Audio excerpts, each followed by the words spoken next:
Savoir-faire D1, D2, prédire une compétition entre les mécanismes limites SN1 et SN2. Lorsque l'on met en contact un halogène Rx avec un nucléophile Nu-, il peut se produire une réaction de substitution nucléophile et les deux mécanismes limites SN1 et SN2 peuvent se produire. Chaque molécule de substrat pourra donc emprunter soit la voie SN1, soit la voie SN2. En pratique, l'une des deux voies sera souvent beaucoup plus facile que l'autre. Et donc une grande majorité des molécules de substrat l'emprunteront. Ce sera la voie majoritaire. Il est important de pouvoir prédire quelle sera la voie majoritaire, car la SN1 et la SN2 ont des sélectivités et des lois de vitesse différentes, dont on tiendra compte pour mettre au point la manipulation dans les meilleures conditions possibles. Dans la partie précédente, nous avons étudié les 4 paramètres influençant la vitesse des mécanismes SN1 et SN2. On peut déduire de cette étude un arbre logique pour prédire le mécanisme majoritaire. La première question à se poser est: quelle est la classe du substrat? Si le substrat est tertiaire, on peut tout de suite en déduire que la voie majoritaire sera la SN1. En effet, un substrat tertiaire est trop encombré pour qu'une SN2 soit possible. L'approche du nucléophile est trop gênée par l'encombrement stérique. Et de plus, la SN1 est beaucoup plus rapide pour un halogénoalcane tertiaire, puisqu'on passe par un carbocation tertiaire, donc stabilisé par de nombreux effets d'hyperconjugaison plus I. A l'inverse, si la classe du substrat est primaire, on peut en déduire que c'est la SN2 qui sera la voie majoritaire. Pour un halogénoalcane primaire, la SN2 est facile puisqu'il y a peu d'encombrement stérique. Et la SN1 est quasiment impossible puisqu'il faut passer par un carbocation primaire, très difficile d'accès puisqu'il est très instable. Et donc haut en énergie. Si le carbocation est secondaire, on est sur un cas intermédiaire où la classe du substrat ne nous permet pas de dire que la SN1 ou la SN2 sera majoritaire. On peut donc se poser une deuxième question: quelle est la force du nucléophile? Si le nucléophile est un nucléophile fort et concentré, alors dans tous les solvants, on pourra dire qu'on aura une SN2 sur un halogénoalcane secondaire. En effet, un nucléophile fort va favoriser l'approche du nucléophile et donc va rendre la SN2 très rapide. Si le nucléophile n'est pas particulièrement concentré, il faudra faire attention à bien choisir un solvant aprotique pour ne pas diminuer sa nucléophilie et ralentir la SN2. Si à l'inverse on a un nucléophile faible, par exemple non chargé, et qu'en plus on utilise un solvant protique qui va donc stabiliser les carbocations, on aura la SN1 comme voie majoritaire. Cela peut aussi arriver dans le cas où on a un nucléophile fort mais qu'on l'a énormément dilué de façon à diminuer sa nucléophilie. Et puis il y a les cas intermédiaires. Les cas intermédiaires pour lesquels il est difficile de prédire. Des fois, on a tout simplement un mélange de SN1 et de SN2, puisque les deux voies vont avoir une compétition où l'une ne va pas vraiment l'emporter sur l'autre. Ou alors des fois, si c'est un exercice, il faut regarder s'il y a une indication dans l'énoncé qui vous permet de trancher. Ce cas du nucléophile moyen, ça correspond en général à des nucléophiles, par exemple, qui vont être chargés négativement, donc qui vont être plutôt forts, mais qui sont encombrés, ce qui va les rendre un peu plus faibles, et qui sont dans un solvant protique, ce qui va encore à nouveau les rendre un peu plus faibles. On ne peut pas dire que le nucléophile est franchement faible, ni qu'il est franchement fort. Un autre exemple, par exemple, ce serait un nucléophile qui serait non chargé, donc plutôt faible, mais qui serait peu encombré et qui serait très concentré, ce qui le rendrait plus fort. Bon, dans tous ces cas ambigus, n'essayez pas d'utiliser votre intuition, essayez plutôt de voir s'il y a dans l'énoncé vraiment une indication qui vous permet de trancher. Deuxième remarque, on avait parlé précédemment de l'influence de la nucléofugacité du groupe partant. Or, elle n'apparaît pas dans la compétition SN1 et SN2. Pourquoi?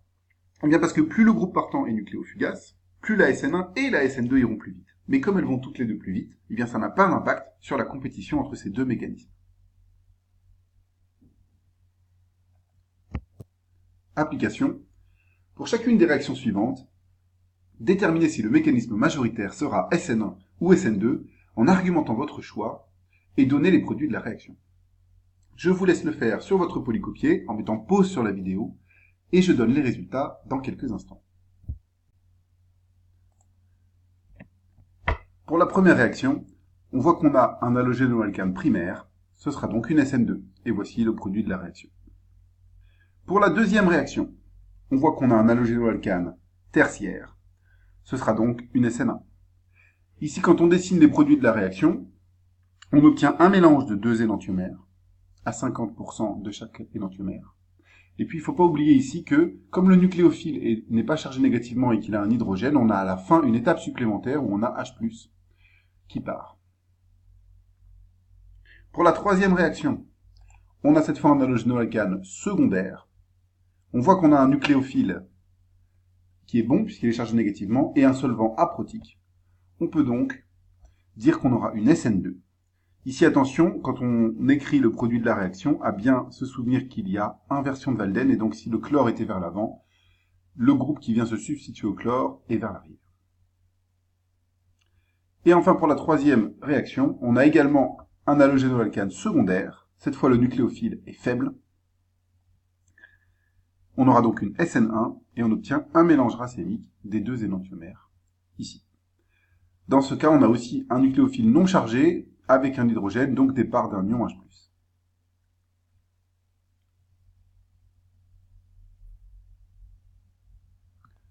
Savoir-faire 4, maîtriser le mécanisme E2. Lorsque l'on met un halogénoalcane Rx en présence d'une base forte, B-, il peut se produire une réaction d'élimination selon le bilan suivant. Un X et un H qui sont portés par deux carbones adjacents sont éliminés et on forme une double liaison. La base forte est nécessaire puisqu'elle va attaquer l'hydrogène. Le mécanisme de l'élimination bimoléculaire se produit en une seule étape. Il s'agit donc d'un mécanisme concerté. Afin que la réaction puisse se produire, le substrat doit toujours se placer dans une conformation particulière, telle que le H et l'halogène éliminé soient en position antipériplanaire, c'est-à-dire à l'opposé l'un de l'autre. Ceci est nécessaire pour avoir un recouvrement efficace des nuages électroniques. Et nous pourrons le montrer et l'expliquer davantage quand nous aurons avancé en chimie quantique, en particulier lors du chapitre Q3. Voici le mécanisme de la réaction. Pour bien écrire le mécanisme de la réaction, il faut d'abord tenir compte du fait que le substrat que l'on a dessiné ici n'est pas dans la bonne conformation. Puisque le H et le chlore ne sont pas à l'opposé l'un de l'autre ici, ne sont pas en position antipériplanaire. Il faut donc faire une rotation autour de cette liaison simple pour placer le chlore et le H bien à l'opposé l'un de l'autre. On va le faire progressivement. Premièrement, on va décider de placer le chlore dans le plan en faisant une rotation de 60 degrés, où le chlore vient se mettre ici. Le groupe R3 reste vers l'arrière, mais fait une rotation de 60 degrés pour être ici en bas.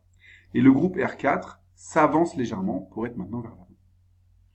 Pour la partie de gauche, l'hydrogène, on veut le mettre dans le plan et vers le bas, pour qu'il soit dans cette position-là. Il faut donc faire une rotation dans laquelle le groupe R2 passe vers le haut mais reste vers l'arrière, et le groupe R1 passe vers l'avant et reste vers le haut. Là, on a dessiné l'halogénoalcane dans la bonne conformation pour que la réaction puisse avoir lieu. La réaction se fait ensuite en une seule étape. La base attaque l'hydrogène, l'hydrogène donne son doublet pour former la double-liaison et le chlore part. On obtient un alcène. Si on dessine l'état de transition de cette réaction, c'est un état de transition dans lequel la base est en train d'attaquer l'hydrogène, il brise sa liaison, on est en train de former une double liaison et cette liaison-là se brise et ils sont tous alignés dans cette conformation bien particulière antipériplanaire.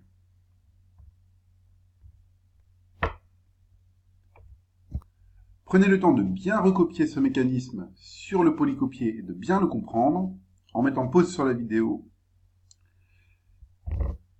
Passons maintenant à la suite, en particulier la régiosélectivité de cette réaction. Cette réaction obéit à la règle de Zaïtsev qui dit ceci. Si la réaction peut produire plusieurs alcènes, elle favorisera parmi les alcènes possibles le plus stable, qui est en général le plus conjugué, ou en l'absence de conjugaison, le plus substitué par des groupes alkyles, qui ont donc un effet flucide. Application. Dessiner tous les alcènes que l'on peut obtenir lors de l'élimination E2 de l'halogénoalcane suivant et déterminer lequel sera obtenu majoritairement. Je vous laisse le faire en mettant pause sur la vidéo et je donne les résultats dans quelques instants.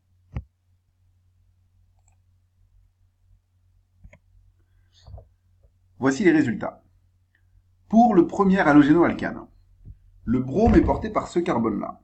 On peut donc faire des éliminations sur les hydrogènes qui sont portés par les carbones adjacents à ce carbone. Autrement dit, on peut faire l'élimination sur les hydrogènes portés par ce carbone et faire une double liaison ici, par ce carbone et faire une double liaison ici, ou par ce carbone et faire une double liaison ici. On a donc plusieurs possibilités. La double liaison ici, la double liaison ici. Pour ce qui concerne la double liaison qui serait sur cette liaison-là, eh bien, en fin de compte, ça revient exactement au même que cette double liaison-là. Donc, il est inutile de la représenter. Voici donc les deux possibilités en termes de régiosélectivité. Maintenant, pour savoir qui est majoritaire, on regarde les effets. Ici, 3 effets d'hyperconjugaison plus I vont stabiliser cet alcène. Ici, 2 effets d'hyperconjugaison plus I vont stabiliser cet alcène. C'est donc cet alcène-là qui sera majoritaire selon la règle de Zaïtsev. Pour le deuxième cas, voici le carbone portant l'halogénoalcane. Il y a 2 carbones adjacents. On peut donc arracher un hydrogène ici pour créer la double liaison à gauche, ou arracher un hydrogène ici pour créer la double liaison à droite. Ce qui nous donne ces 2 alcènes-là. Cet alcène-là reçoit 3 effets d'hyperconjugaison plus I stabilisants. Cet alcène-là n'en reçoit que 2. Mais cet alcène-là est conjugué. Et la conjugaison est très stabilisante pour un alcène. Ce sera donc lui l'alcène majoritaire. Remarque. Puisque l'on obtient majoritairement l'alcène le plus stable, on peut penser que cette réaction est sous contrôle thermodynamique. En réalité, ce n'est pas exactement le cas, car la plupart du temps, l'alcène le plus stable est aussi celui qui se forme le plus vite. Donc, le produit thermodynamique est le même que le produit cinétique. On peut retenir, en tout cas, que la plupart du temps, c'est l'alcène le plus stable qui est attendu, a priori, comme produit majoritaire. Mais il peut y avoir des exceptions, qui peuvent être expliquées au cas par cas en étudiant les effets cinétiques lors de l'approche des réactifs. Contrôle de charge, contrôle stérique, contrôle orbitalaire, ça peut être un exercice de réflexion. Étudions maintenant la stéréosélectivité de la réaction. 2 cas peuvent se produire pour la stéréosélectivité de la réaction. Le cas le plus simple. S'il est possible d'arracher 2 hydrogènes sur le même carbone lors de l'élimination, que l'un conduit à un alcène E et que l'autre conduit à un alcène Z, alors le produit majoritaire sera l'alcène E, car selon la règle de Zaïtsev, on forme l'alcène le plus stable majoritairement. Un cas un peu plus compliqué maintenant. S'il n'y a qu'un seul hydrogène qui peut être arraché, alors il faut être vigilant à la stéréochimie du produit formé. En effet, la géométrie antipériplanaire de l'état de transition peut imposer la stéréochimie de l'alcène formé, qui sera soit Z, soit E.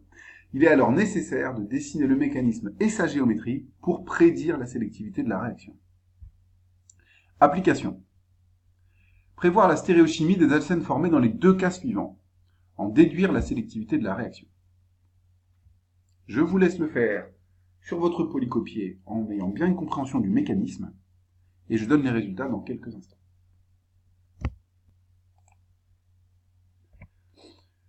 Voici le résultat. Donc, la première chose à faire, c'est faire un changement de conformation. Il faut passer le chlore et l'hydrogène en position antipériplanaire. Ici, on met le chlore dans le plan, comme ceci vers le haut, l'hydrogène dans le plan, comme ceci vers le bas. Puis, on fait la réaction en une seule étape. Et la règle ensuite à suivre est celle-ci. Les 2 groupes qui vont vers l'avant ici, les 2 groupes éthyles qui vont vers l'avant, comme ils vont tous les 2 vers l'avant, ils seront du même côté de l'alcène. Et ici, le groupe méthyle et l'hydrogène qui vont tous les 2 vers l'arrière seront également du même côté de l'alcène. On obtient finalement ici un alcène Z. À noter qu'on aurait pu également faire l'élimination à droite ici et obtenir une double liaison à cet endroit-là, mais on ne l'a pas fait, puisque selon la règle de Zaïtsev, on favorise l'alcène le plus stable. Dans le deuxième cas, c'est l'inverse. En faisant le changement de conformation et ensuite l'élimination 2, on obtient l'alcène E. Puisque ici, ce groupe éthyle est du même côté et vers l'arrière, comme cet hydrogène qui est vers l'arrière, ils seront donc du même côté, et ce groupe éthyle est vers l'avant, comme ce groupe méthyle qui est vers l'avant, ils seront donc du même côté. Prenez bien le temps de le refaire si besoin pour bien comprendre cet aspect-là qui est assez technique.